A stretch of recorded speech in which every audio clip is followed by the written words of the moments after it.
We are Iowa's most accurate forecast. Welcome back. Local 5 is on your side this morning, bringing you continuing coverage of the winter storm slamming much of central U.S. We've had a long morning getting people through. Yeah, it's been a long several days, and now this winter storm has been affecting so many areas to our south. The brutal cold is one thing, but the treacherous roads is a completely different one. We have Dave Downey with a look at the conditions in downtown Des Moines. In downtown Des Moines, the snow wrapped up over 24 hours ago, but the roads still snow covered or ice covered in many spots. Visibility's under 2 miles. The air temperature, -9. Wind chill sitting in the -30s. They've been in the -30s for over 24 hours. There is some relief in sight, but the wind chills don't get out of the negative territory until at least Christmas Day.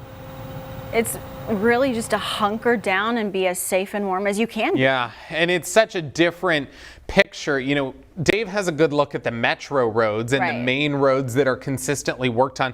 But, you know, rural Iowa is taking the brunt of this today, and I don't want to leave them out.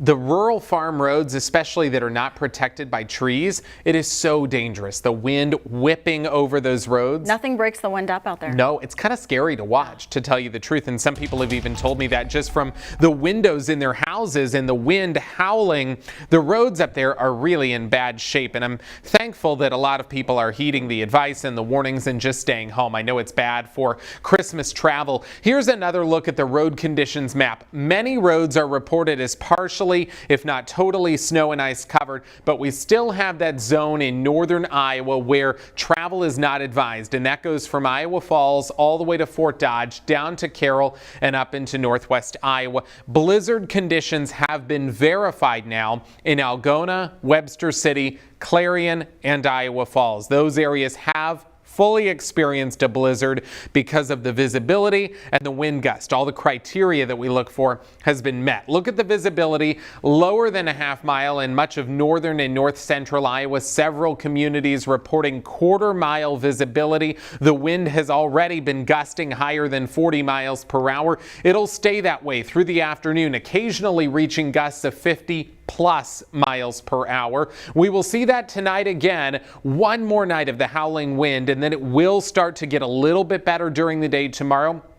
At 8 o'clock tomorrow morning, it is still gusting 35 to 40, and it even stays that way tomorrow afternoon. But then tomorrow night is when I really think that wind will start to subside. It will be better on Sunday. And then, of course, the brutal cold, the other part of this story, 5 below zero right now. The wind chill is -35, and the sustained wind is at 37 miles per hour. Wind chills all across Iowa between 30 and 40 below. Air temperatures are in the single digits below zero, and so it is just a really raw winter day. Wind chill warning is actually in effect for central, northern, western, and southern Iowa through noon tomorrow, meaning these wind chills are absolutely in the dangerous zone. Now, we will see temperatures staying below zero all afternoon. The wind chills, of course, do the same.